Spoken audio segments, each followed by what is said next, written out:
RFI. Et l'homme dont on parle ce matin dans Aujourd'hui l'économie est un mystère total. Certains se demandent même s'il existe vraiment. Avec Ariane Ghaffuri, portrait de Satoshi Nakamoto, l'inventeur du Bitcoin, la monnaie virtuelle créée il y a 9 ans en réaction à la crise bancaire de 2008, avec cette particularité, n'appartenir à aucune banque. Les spéculateurs sont attirés par sa flambée aussi prodigieuse que capricieuse. Un Bitcoin valait $1 en 2012, il en vaut presque 7000 ce matin. Alors Ariane, qui est Satoshi Nakamoto ? Eh bien, les hypothèses sur l'identité du mystérieux Satoshi Nakamoto ne manquent pas. Il se serait déclaré japonais. On a même une date de naissance, le 5 avril 1975. Mais la parfaite maîtrise de son anglais sème le doute au sein de la communauté.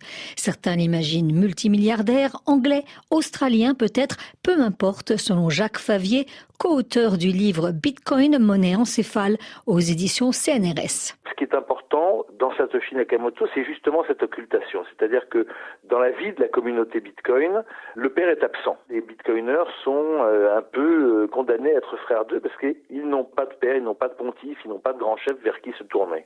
Jean-Jacques Kiskater, professeur de cryptographie à l'université de Louvain en Belgique, opte plutôt pour un petit groupe de cryptologues et de financiers derrière ce pseudonyme de Satoshi Nakamoto. Il y a quand même un grand mystère, et là c'est une indication, c'est qu'au début, ils ont préparé plein de bitcoins. Le premier million de bitcoins, ça appartient à la même personne, le fondateur ou le groupe, et ça n'a jamais bougé.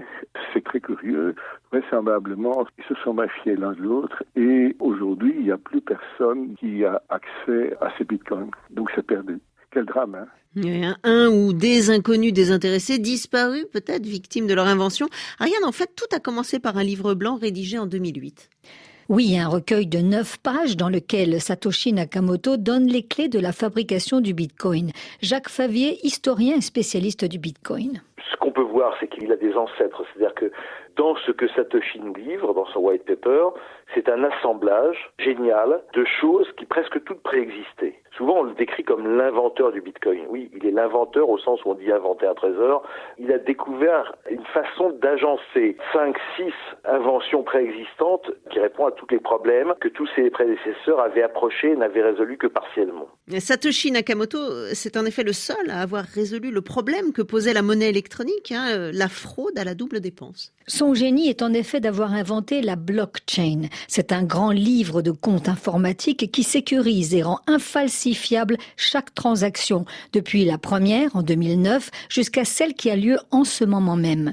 Une des idées originales de Jean-Jacques Kiskater, professeur de cryptographie, figure d'ailleurs dans ce fameux livre blanc. Qu'est-ce que c'est de la monnaie électronique ?